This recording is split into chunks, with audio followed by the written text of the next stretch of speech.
Senin ne işin var burada? Hiç kim aktarma. Ben çağırmışam seni. Xeyr ola.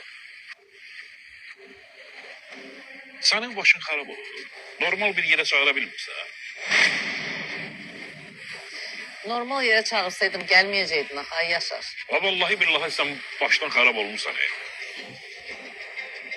Niye böyle elədin Yaşar? Hı? Niye böyle elədin? Sen hardan bildin ki Tahir'in başına gelen əhvalat? Hı? Hardan bildin?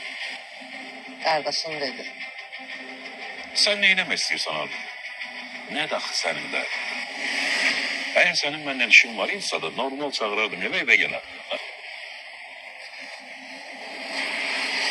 Ama ben seni doğrudan da sormuştum.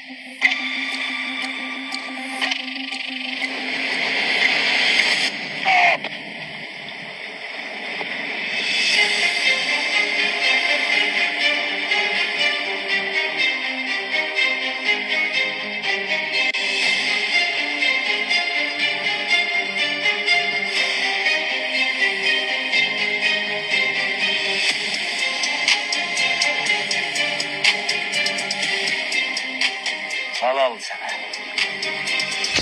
Sen bunu başardın.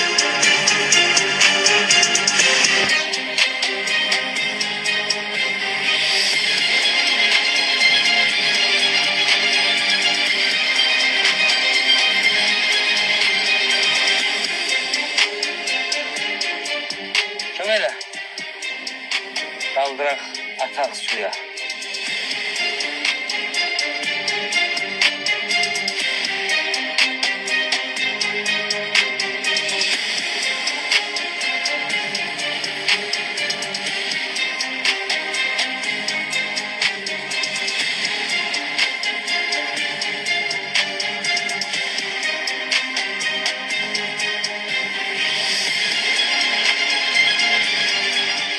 Gel.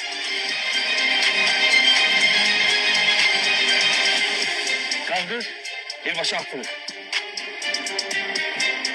Ne yapıyorsun?